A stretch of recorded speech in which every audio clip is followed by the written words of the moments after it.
Yeah, the property manager definitely takes some. When I start the recording. Does it matter?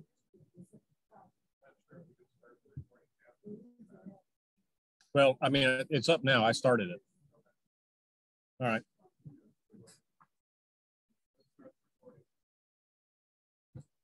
I don't have a choice.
Good evening, everyone.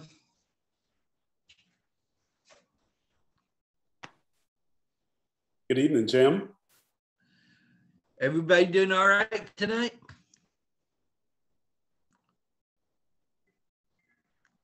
Doing good, doing good.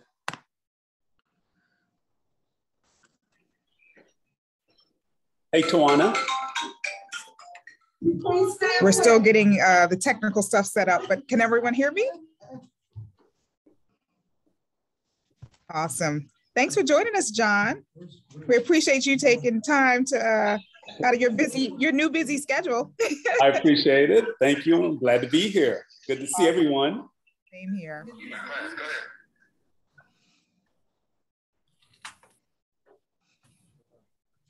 We're about 2 minutes still. We wait 2 minutes before we go live. Yeah, I'll put this back on.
Bring the microphone so the people on Zoom from home can hear you, okay? Okay. Okay, we're live. Awesome. Well, welcome everyone. This is our October meeting, and it's always a pleasure to see everyone. In normal fashion, we are going to call the meeting to order, and I'm going to start in normal fashion, like I said, with roll call. So with that, for those online or those present, I will call your names, and then if you are here, please say present. David Alexander. David Alexander. Mohammed Zaki. Mohammed Zaki. Present. Thank you. Sharuf. Sharuk Arif. Sharuk Arif. Okay. German Beretta. German Beretta. Charlene Bowden. Charlene Bowden. Davis Burnett. Davis Burnett. Lauren Collins.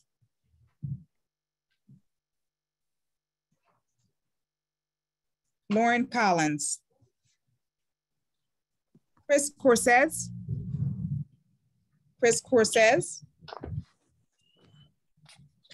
Amy Korn is not able to attend tonight, and I do need to go back and make a correction. Rudy Becerra and Karen Carrillo notified us as well in advance that they would not be in attendance. Jose Hardy. Present. Thank you. Josh Hirshen. Josh Hirshen.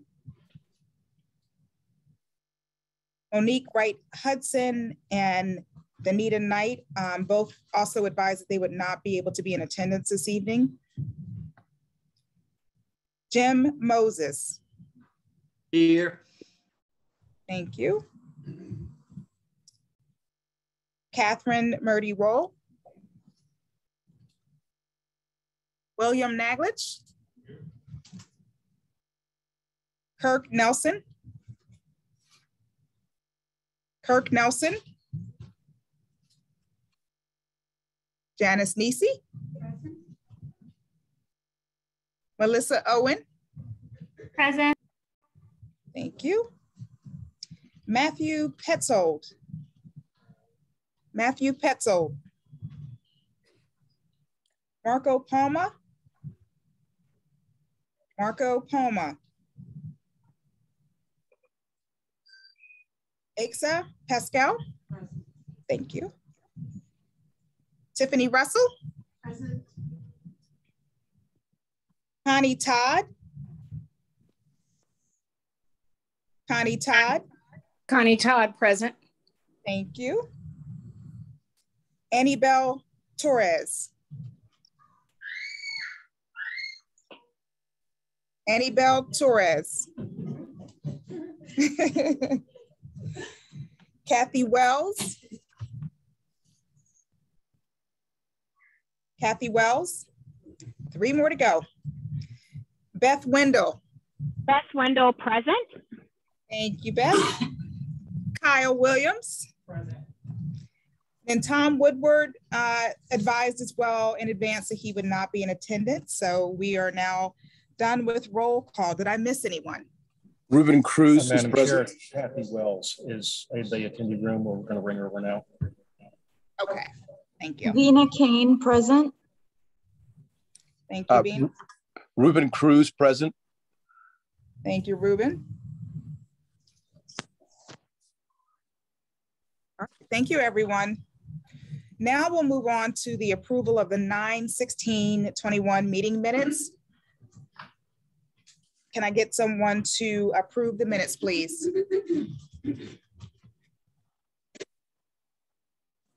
I so move. Can I get a second? Second. Thank you. A second. Thank you. And then adoption of the agenda as posted. Can I get someone to approve? Thank you. I so move. Thank you so much. Well, before we move on to the rest of the meeting, I just want to take a brief moment, although she is not present, to just acknowledge and thank Vice Chair Knight for covering for me while I was out due to my procedure in September. So just wanted to publicly acknowledge her and thank her for carrying you all forward last month. And with that, as we always do, we always like to ensure that we bring forward moments of inspiration. So tonight we have the pleasure of hearing our inspirational moment from our very own Janice Nisi. Janice.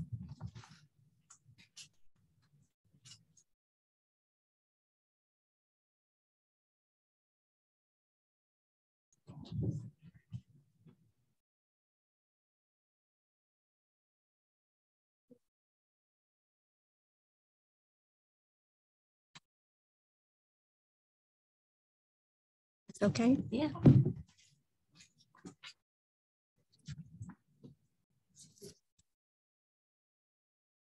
Hello, everybody. My name is Janice Nisi, and I'm on the policing committee. After meeting with the Grand Imam Ahmed Al-Tayyab in 2019, in an appeal to the people of the world in God's name, pleading for us all to live together in peace as brothers and sisters, Pope Francis wrote a document called Fratelli Tutti. In English, that means fraternity and social friendship. I would like to highlight a small section of this encyclical that particularly strikes me and I think is very relevant to our work on the Social Justice and Racial Equity Commission. And that is the story of the Good Samaritan, or the good neighbor.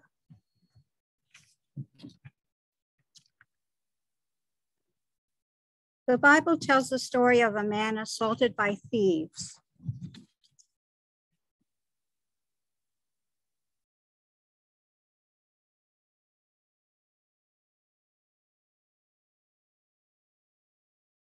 And he was lying injured on the wayside. Several persons passed him by, but failed to stop. These were people holding important social positions, yet lacking in real concern for the common good. They would not waste a couple of minutes caring for the injured man, or even in calling for help. Only one person stopped, approached the man, and cared for him personally, even spending his own money to provide for his needs. He also gave him something that in our frenetic world we cling to tightly. He gave him his time. Certainly, he had his own plans for the day, his own needs, commitments, and desires. Yet he was able to put all that aside when confronted with someone in need. Without even knowing the injured man, he saw him as deserving of his time and attention. Which of these persons do you identify with? The question, blunt as it is direct and incisive. Which of these characters do you resemble? We need to acknowledge that we are constantly tempted to ignore others, especially the weak. Let us admit that, for all the progress we have made, we are still illiterate when it comes to accompanying, caring for, and supporting the most frail and vulnerable members of our developed societies. We have become accustomed to looking the other way, passing by, ignoring situations until they affect us directly.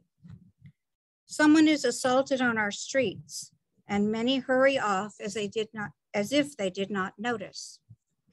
People hit someone with their car and then flee the scene. Their only desire is to avoid problems. It does not matter that through their fault, another person could die.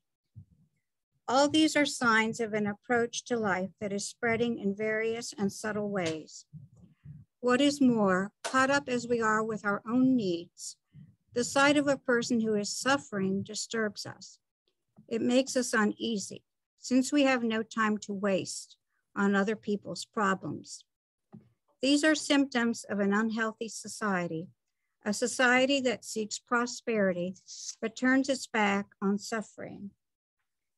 The parable shows us how a community can be rebuilt by men and women who identify with the vulnerability of others, who reject the creation of a society of exclusion and act instead as neighbors, lifting up and rehabilitating the fallen for the sake of the common good.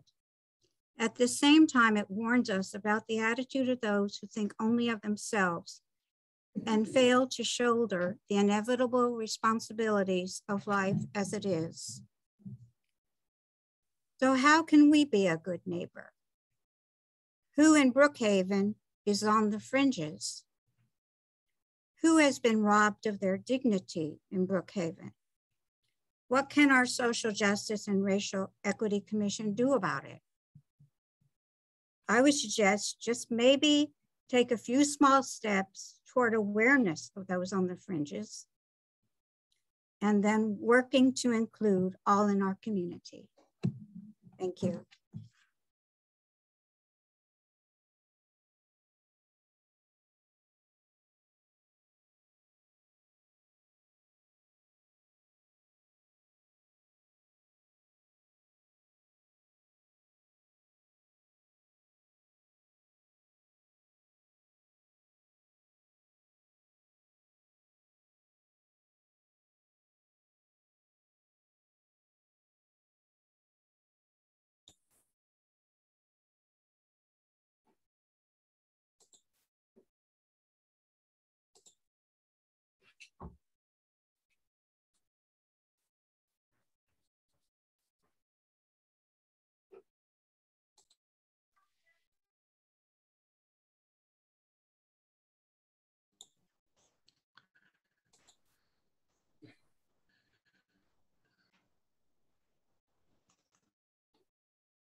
There we go.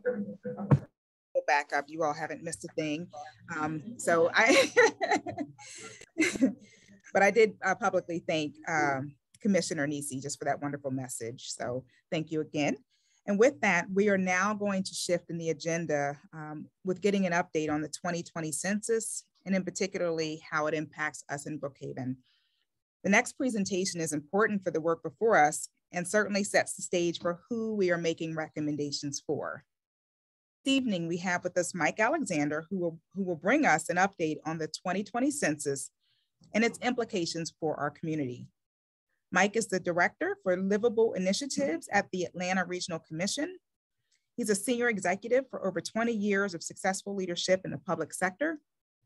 He provides strong community and economic development experience and strategy, public policy development for the Atlanta Regional Commission.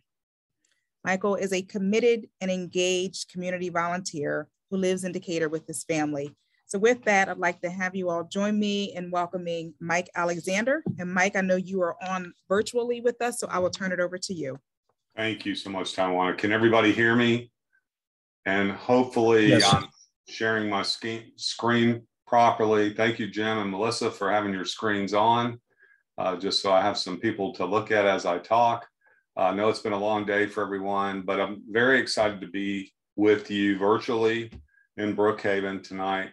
Got just a few minutes with you, so I'm going to go at a high level through some of the data we've recently developed around how Brookhaven is changing, but also how metropolitan Atlanta has been changing. The census— Commissioner Alexander, you're sharing your email. Oh, is it not the right screen? It's your email. Yeah, it should have been this one. All right, can you see my Atlanta United streetcar? Yes, sir. All right, there we go. Thank you. And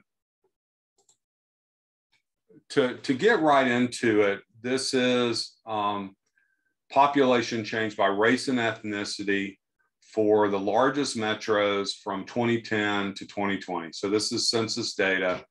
And the color scheme is blue for white non-Hispanic, that's the NH. The yellow is black non-Hispanic, green is Asian, Pacific Islander. All others non-Hispanic, and that kind of peach color, and of course Hispanic and red. There's a simple point I want to make here.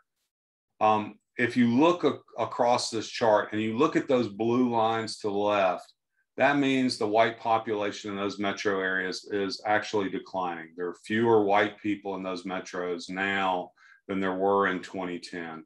And so what this really tells us is that if you're looking at the other bars on the right, we're really still growing as metropolitan places because of that diversity of population growth. If you look at New York, New York grew surprisingly to us compared to what we expected between those two periods. And it was all driven by Hispanic, other Asian population growth, as you can see on that chart. And if you scroll down just a little bit, you'll see Atlanta just under Houston, a very small white population decline, but strong black non-Hispanic population growth, strong Hispanic population growth, and strong Asian population growth. And the point is, as you're thinking about Brookhaven within the context of Metro Atlanta, without this diversity of growth, the United States and our metropolitan areas would not be growing without this diversity. And it's the key to our demographic future, the key to our economic future, if you think about people as being at the heart of how our economies actually grow. And to put that in context, just to give you the actual shares as they were resulted through the 2020 census, you'll see Atlanta with the white population now under 50% at 46%, the black population at 31%, and we are becoming more diverse. The Hispanic population is now 12% of that 29 county metropolitan Atlanta area. The Asian population is 6%. If you think about slow growing metropolitan areas, they're generally more in the northern parts of the United States. They have a higher white majority share. where we knew fertility rates and just the core demographics of those places mean that given these strong shares, they're just not likely to grow very much. The places that are adding the most people are the most diverse places. And you see that diversity in the Los Angeles, the San Antonios, the Miamis, the Houstons, the Dallas, the leading metropolitan area for actual population change between 2010 and 2020. And so drilling down to the county level very quickly, we highlighted Forsyth County because among the change, I think the thing you would recognize that most people don't realize is that the share change in the Asian population in Forsyth actually went up dramatically. Those blue down bars means that almost across the board in metropolitan Atlanta, the share of white population at the county level or the city of Atlanta has changed. City of Atlanta, the white share went up slightly, but for all of our suburban counties, that white share has gone down. The Black share has continued to increase. We are becoming more diverse. And again, to show you those shares for those larger jurisdictions, so you can see that more specifically to see that if you go up from the bottom, Clayton, Rockdale, and DeKalb, you'll see that current share as it stands. So everybody take just a second to look at that. Won't read these numbers off, but again, generally our northern counties, Cherokee and Forsyth, and then Fayette on the southern part of our region still have the highest share of white non-Hispanic population. But our counties, and especially our suburban counties, are our most diverse places. And so when we get the census results, the first thing I like to make is dot density maps. And so I made this map as soon as that data was made available. 1 dot equals 6 people. And this really helps to illustrate the geographic pattern of how race and ethnicity is distributed across our region. You'll see generally the more purple, the white population in the northern part of the region, and the Black non-Hispanic population generally in the southern part of the region, but lots of dots of all colors in Gwinnett County. And if you are familiar, that's obviously in the eastern part of this map. And then you can see DeKalb. It looks very purple in northern DeKalb. So I went ahead and made a zoom in map so you could see this in more detail. So the dots stay the same size. But then you start to see, if you're looking at Brookhaven, the census results in a way that I think conveys that pattern in a much more rich way. So take, again, just a few seconds to look at that. But again, if you're thinking about Asian population in particular, all the blues that really a Forsyth County, Johns Creek, which is quarter Asian now, those blues up in the northern part of our region, a little bit in Dunwoody as well. And then if you're looking at Brookhaven, that pattern very specifically, majority white, but if you get down the more southern part of the city where you see more Hispanic population. And so I'm not looking at the chat. I'm going to try to hit it now if anybody wants to ask a question. A few more specific slides. And I had the help of someone that Leslie Grady knows, Jim Skinner.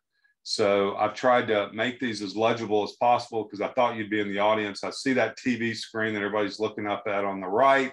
I hope you can see these numbers. I've tried to make them as large as possible. I wanted to hit a few key points. This is ESRI, that's commercial data, because really the census release right now is pretty limited, but I wanted you to have some population change numbers to dig into. So if you're looking at what I highlighted in that yellow, the yellow highlighter, Brookhaven between 2010 and 2021 added 10,000 people.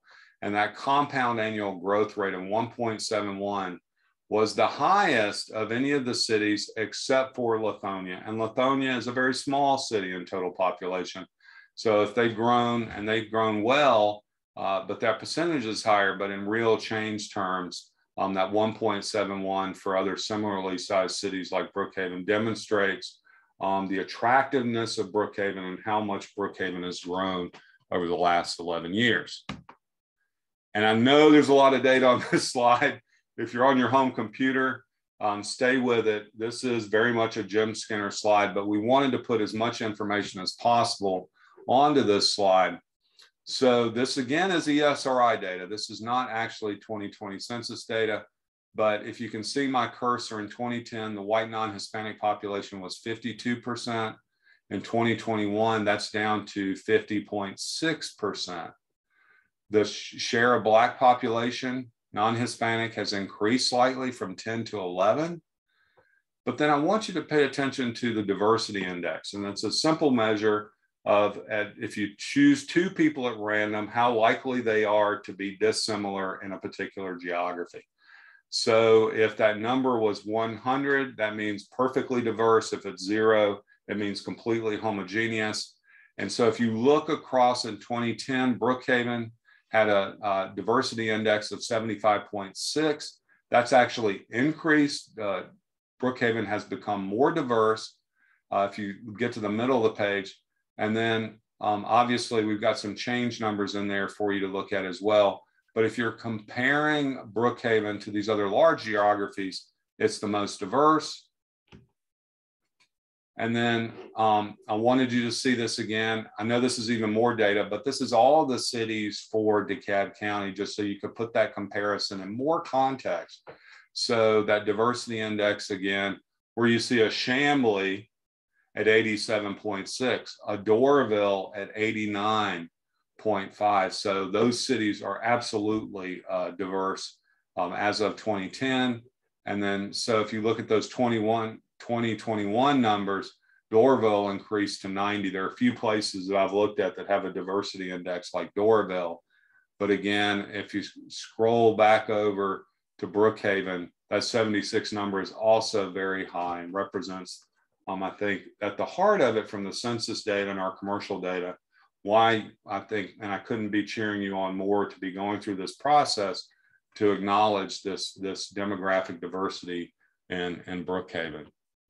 And now I'm just going to click through these pretty quickly, just a few more slides. Leslie gave me some very specific instructions on time, and I want to be very respectful of that. But just to show you, if you're looking at the big picture, median age, Brookhaven, a very young place as of 2021. And look at these red bars. So lots of 20-somethings, early 40s as a share of the population. I love these color code schemes because you can very, very quickly get at these ideas and compare places quickly. And to get at this in more detail, Brookhaven's median age compared to others, Avondale 45.7 compared to Brookhaven at 34.5. But of course, given all the things Clarkston is as a place that I could not celebrate more.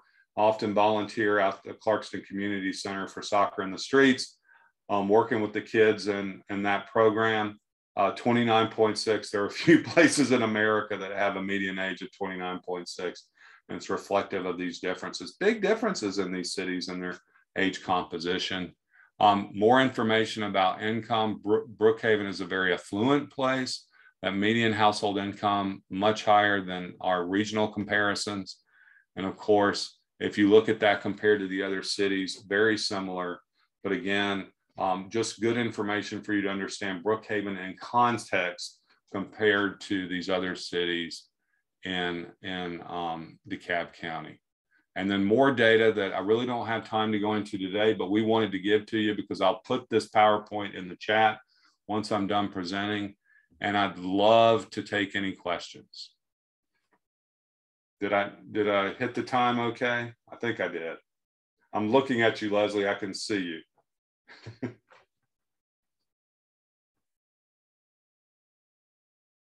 I saw the thumbs up. I guess I'm okay, Taiwan. I hope I hit it perfectly. And I'll put, like I said, I'm about to send you a link into the chat with this PowerPoint. I included the previous presentation by my great friend, Mike Carnathan. Those slides are in there as well, just as a continued reference. And thank you so much for having me tonight. As always, the ARC is a resource for you. If you ever can think of any information you need, that is what we are built to do. So thank you again for your time. Thank you so much, Mike. Before we let you go, and you're certainly welcome to stay on, I do want to take you up on the offer to see if there are any questions either here in the room or virtually. So if you're virtual, if you'll just raise your hand and I'll go in the order that I see them go up, or in the room, we will pass you the microphone. And All right, let me see. Everyone. All right, here comes the PowerPoint.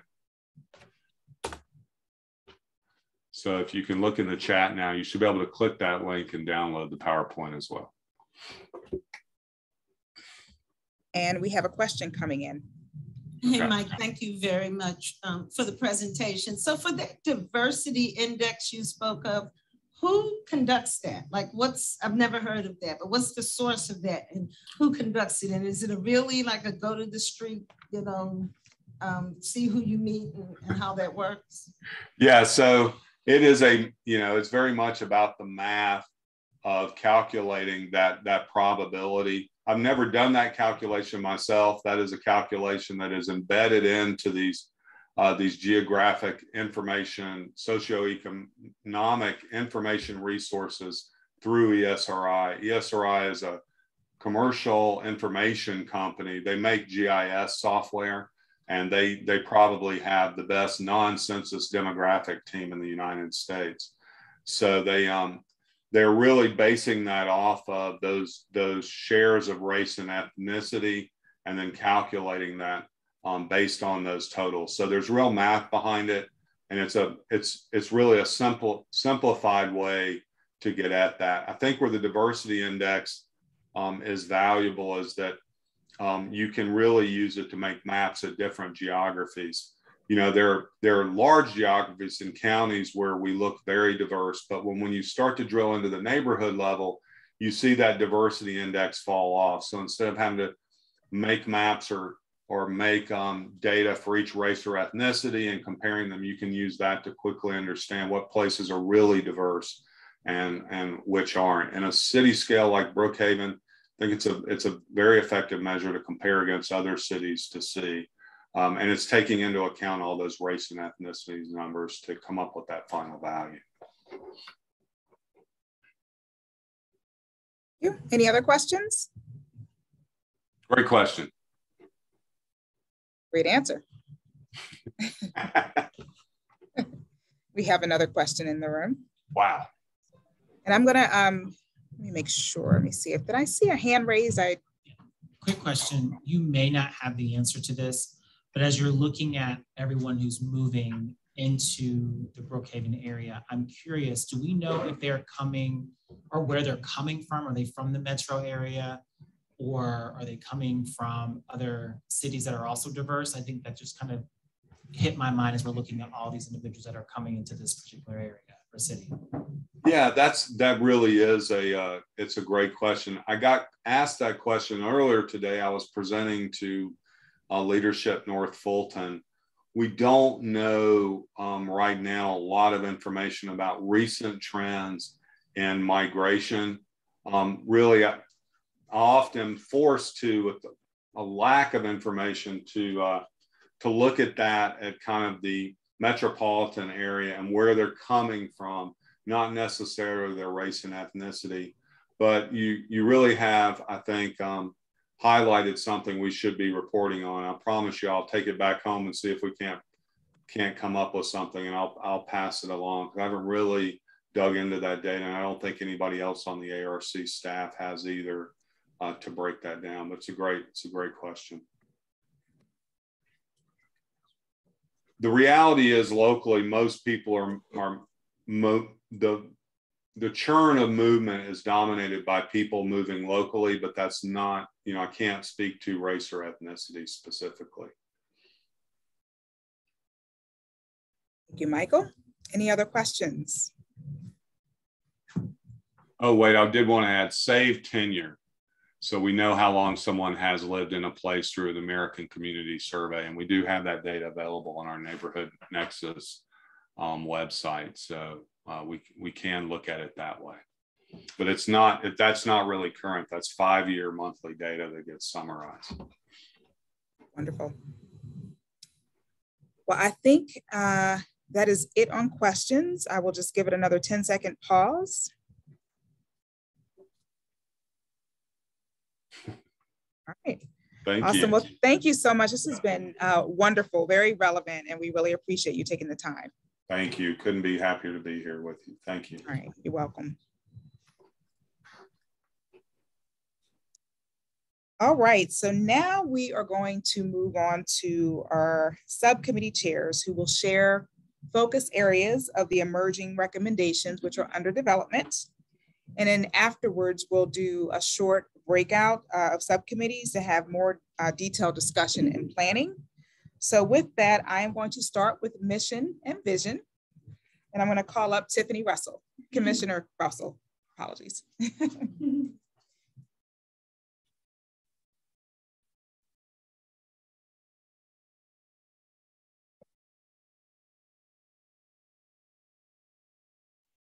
Good evening, everyone.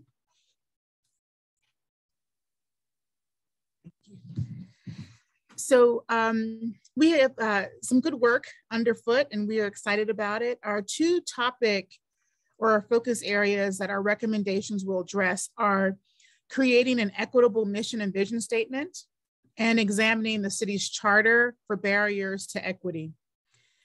We decided to look closely at the cities in Georgia and across the United States that have implemented equity or social justice initiatives to be better informed as we make our own recommendations to the city.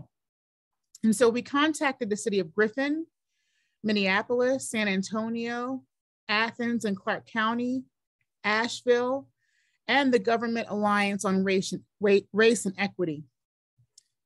In our research, we were introduced to some fantastic city officials who gave of their time and their talent to support our initiatives here in Brookhaven.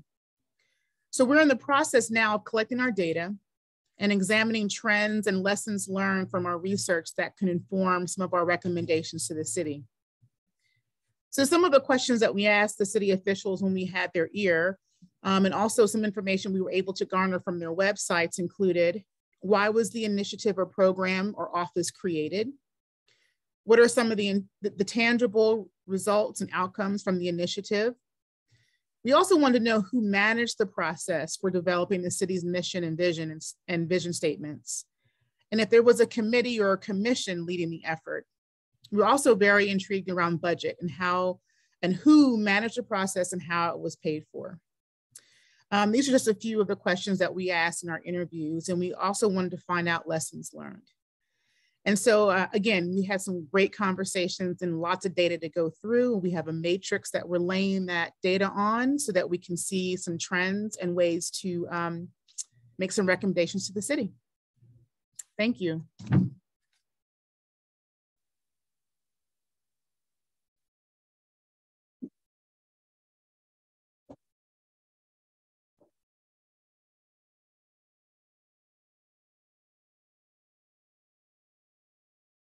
Slight transition. We will now turn it over to Commissioner Naglich.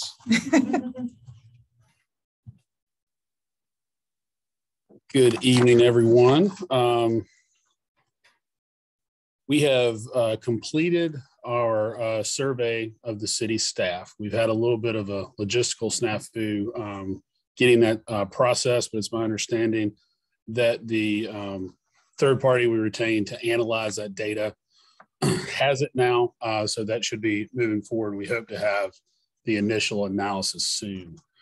In addition, with our recommendation and focus areas, in addition to the exit interviews, which are the sample recommendation that was given to all the committees, we're decided to focus on an improvement, recommendation for improvement of recruiting, hiring, and onboarding policies.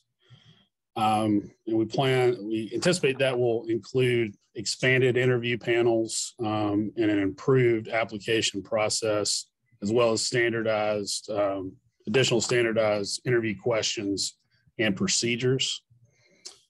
We also, excuse me, recommended development of a defined recruitment and retention plans, so that there's an actual, it's spelled out what goals are, so we can make sure we've got a point the city's working toward to reach those goals. Also, we're recommending improved and expanded hiring and retention standard operating procedures. So there's a better internal understanding, both of the staff and management, of what's expected. And so things can properly be tracked. And then finally, improve use of the human resources software. Talking with Lillian and other folks in HR, the program they have, that the city has, is capable of bringing in and analyzing a lot more data, providing a lot more data that's currently being used for.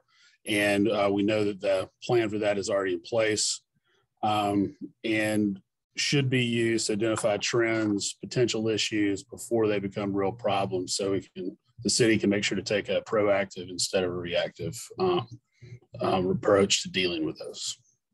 Thank you.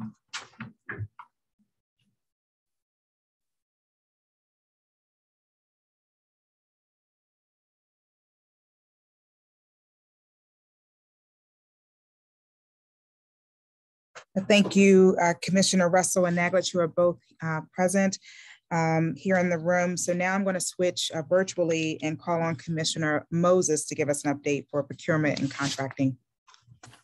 Good evening, everyone. Can you hear me? Yes, we can. Okay.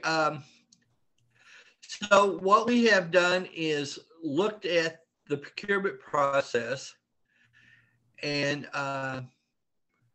we basically have focused on outreach and education of opportunities of doing business with the city of Brookhaven.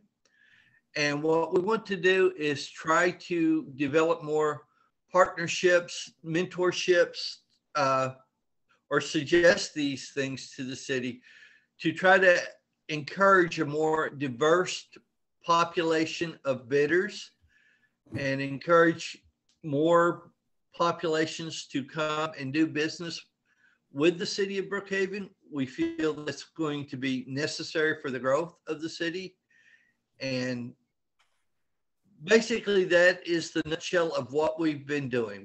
We want to do a regular quantitative review of what the city is doing as far as procurement and contracting, much like the survey that we did this time, but the talk has been amongst our group to have a third party administer that. That way more people would be more willing to respond, even if it is in the negative, so that we can learn from the bad as well as the good, and increase the city's awareness of the city's procurement process. A lot of times we find that most people are not even aware of how to locate opportunities of doing business with the city. So we need to market that a little more to make people better aware of where these sites are located so that they can too participate. And that's about it with us. We're working forward to our recommendations now. So I think we're in a very good place. Thank you, Commissioner Moses. And with that, last but not least is our police accountability and use of force. And Mindy Cowell is going to come up and present on behalf of the committee. Thank you.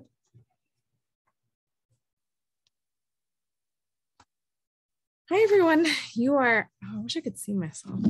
You are getting me today because both our co-chairs unexpectedly weren't able to make it tonight, but I would like to, after I'm done talking through some of these points, give my fellow subcommittee members a chance to chime in with anything that I missed. So these are our focus areas, our 4 focus areas. The first one being community trust, and we are looking into different ways to identify where there might be gaps in community trust. We're aware that BPD does a lot of great community programming, community engagement. They're very active, and Major Harrell is a big part of that work. But we're also interested in where there might be some blind spots and being able to identify those blind spots and reach particularly more marginalized populations that might not have as good of a relationship with BPD. So that's what community trust is about. We're also interested in how BPD collects and reports on Hispanic ethnicity and race data. They follow federal standards and guidelines as they should. But when it comes to presenting the data, it's often presented separately between race and between ethnicity. And so understanding how the Hispanic population is impacted, or the interactions they have with BPD is not as clear. And so we are looking into ways of how we might make that presentation of data clearer. And then we're also very interested in officer training, particularly in the areas of around mental health and interacting with people who have mental health disorders, as well as mental health and cultural competency and awareness. Knowing just how diverse the city of Brookhaven is and how different cultures have different sort of social standards. It's important that in those interactions, you're aware and using the appropriate, cultural, actions. And so we're looking into that as well. And then last but not least, we are looking into what happens with complaint data. So BPD is pretty transparent with their complaint data. They publish a report on their website, which is fantastic each year of the complaint data that they receive. But what we're interested in is if there is a external third party who also is able to look through this data and provide a sort of, neutral perspective on the different complaints that are coming in. So those are the 4 things that our recommendations will center around. And then now I will pause to see if my other subcommittee members want to say anything, Janice, Kathy, or Connie.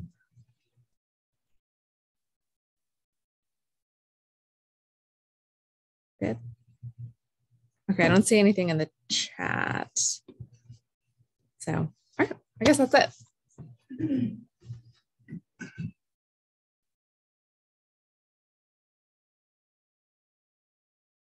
All righty. Well, thank you, everyone. Mission vision, hiring and retention, procurement and contracting, and police accountability and use of force.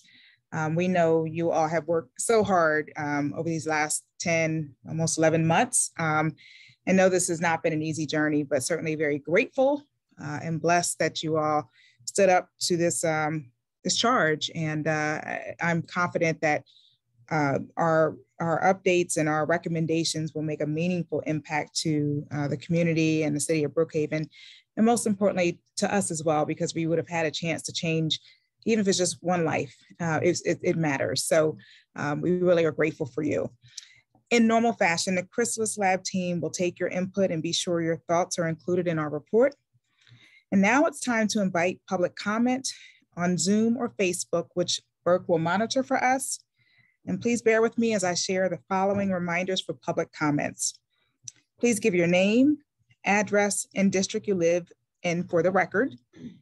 Respect the rights of the speakers to be heard and be aware that Brookhaven's decorum rules for public meetings are still in effect during public comments.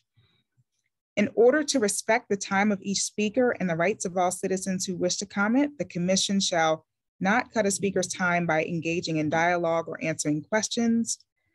A reminder that each speaker or comment is limited to 3 minutes. So with that, I will open the floor for public comment. Madam Chair, we have no one in the gallery. We have no emails in our public input email account. Thank you so much. With that, I will consider the comment period officially closed.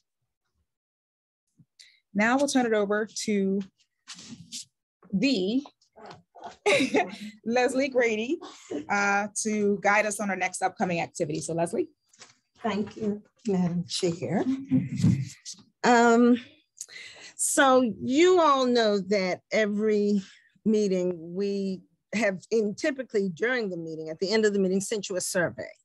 But we actually are going to be asking you this time to complete a much more comprehensive survey because we want to ask you about the full year. And so we'll see what you liked and didn't like about this meeting.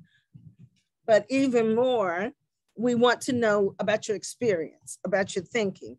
You'll remember that a part of your charge as a commission was to consider examples of intersections of your work with other pertinent issues like education, like economic development and housing and so forth. And so we want to get your thinking on that as you've gone through this, how those issues might interact. We also, as a part of your charge, were your ideas on how to maintain robust community engagement. So the commitment that you have given this year, how do we continue to keep active citizen engagement? And so in August, you gave us some thoughts on that. We've been taking notes the whole time. So we'll have a list to get started, but we want you to tell us this in the survey. So the survey will take about 15 minutes, right, tops. And we really need you to complete it. And we're gonna pester you, but we're also gonna give you an incentive. So for every completed survey, we will, Christmas Lab is gonna donate $10 to a Brookhaven nonprofit. And you get to choose those nonprofit, that nonprofit will give you, include that on the survey. And then when the commission reaches 100% participation, we're gonna add an additional $100. And so this is a way to support your colleagues on the commission and support a Brookhaven nonprofit in your community. So we're really excited about that. We hope that that will be motivation for you to complete the survey. And then what else is coming up this month? We have our book club meeting. And so the book that you received, thanks again to the city of Brookhaven for this month and for this book club, is The Other Westmore. I am about 80% through and it really is an interesting study. It's just it's a great little book. So you still have a minute because the book club meeting is not until November 3rd. And it's not a very big book, so you have plenty of time to move through it. Kim and Stephen are going to again facilitate that discussion. It will be virtual and we are so excited. So pick up the book, it's somewhere in your home and read it and join us at the book club, but it's a good read period. And then other than that, we'll be working hard on recommendations, Madam Chair. Thank you very much.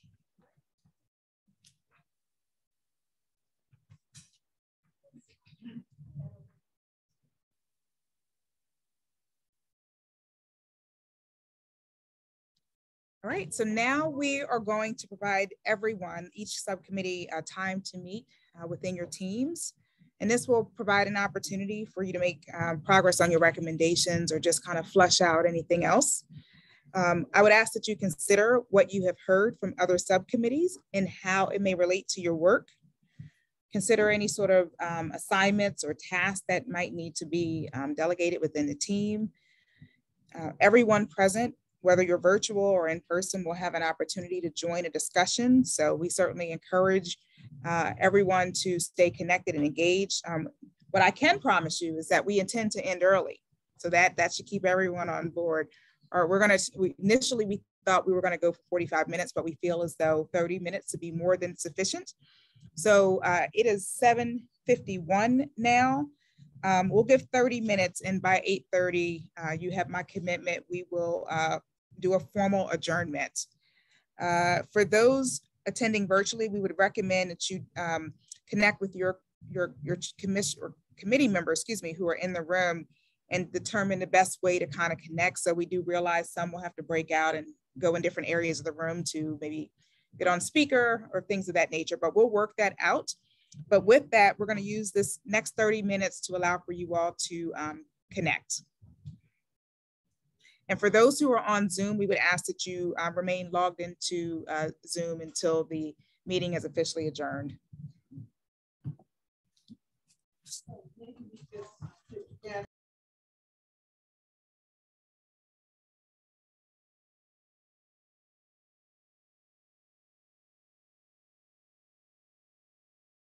So for those present in the room, we're going to spread out across the room. So it looks like the largest. Can they hear you online as well? It well? looks like the largest group here. We get it together, y'all. It looks like the largest group here is, it's pretty mixed. So we've got mission and vision. Maybe you stay where you are. Maybe William and Kyle, commissioners, William and Kyle can go to the other side of the room. And then we've got, and then we have room in the back, Burke says, for policing if there's a need for it.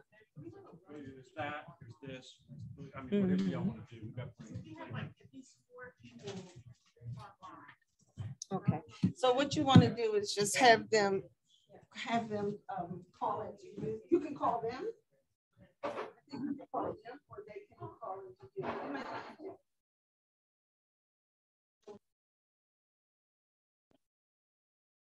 More people, so how you're saying Pat, like you are.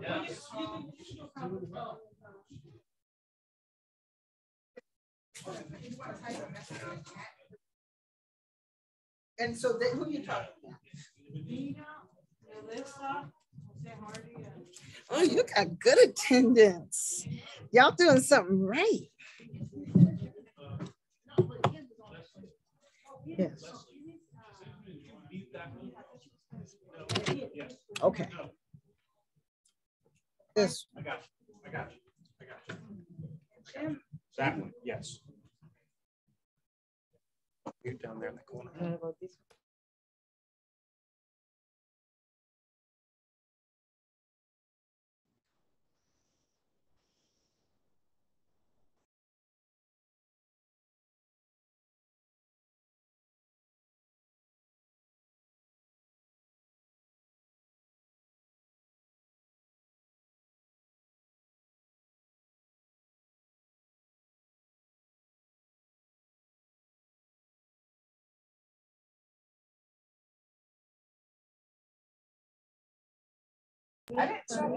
Reuben Cruz, would you please put your phone number in the chat room so your committee can call you? Yes, I will. Or what, if you've got a phone, just tell me. Yeah, 404 316 92 88.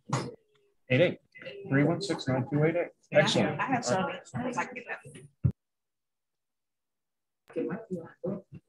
Are there any other commissioners on Zoom that require assistance?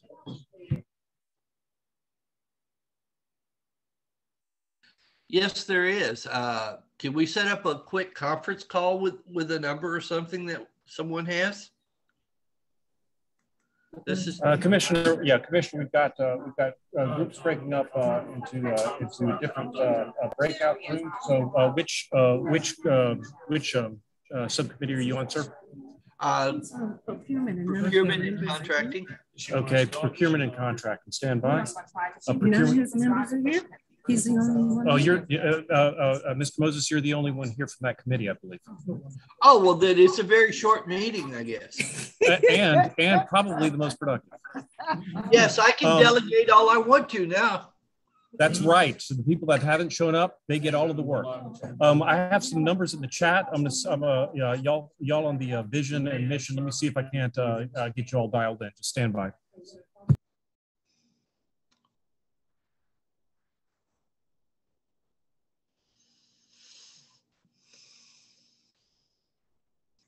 All right, mission and vision, they're dialing you up now. I see, hold on, let me go up in the chat a little bit here. Policing, Connie, Zaki, and Kathy, please share your numbers to give Janice. Okay. We don't have any responses though. Mission and vision is well represented. If there's any commissioners that are on policing, if you could share your number in the chat so Janice can give you a call. Kathy, hold on just a second. Let me get if you could deliver this number to Janice, these two numbers, Zaki and Kathy. We'll write those down and get those to Yeah, please. All right, commissioners in Zoom, you're knocking it out of the park. Thank you.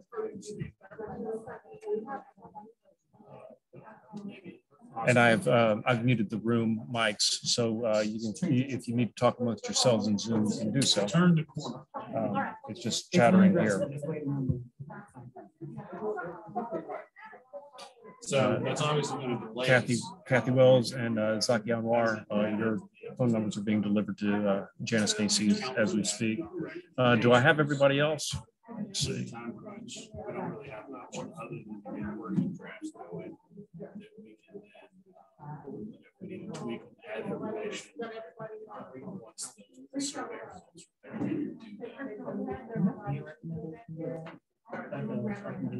All right, folks, this is Burke. I'm going to be continuing to monitor the chat and have my headphones on as needed.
For those on Zoom, 3-minute warning, 3-minute warning.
All righty, everyone. Well, thank you for hanging.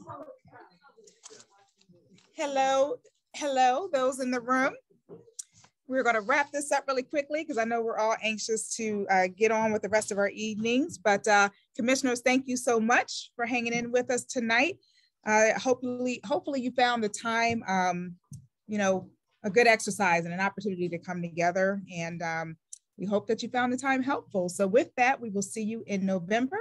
And until then, be safe, be well, and let's keep the ball moving. Thank you so much. And with that, we will consider the meeting adjourned. Thank you. Thank you.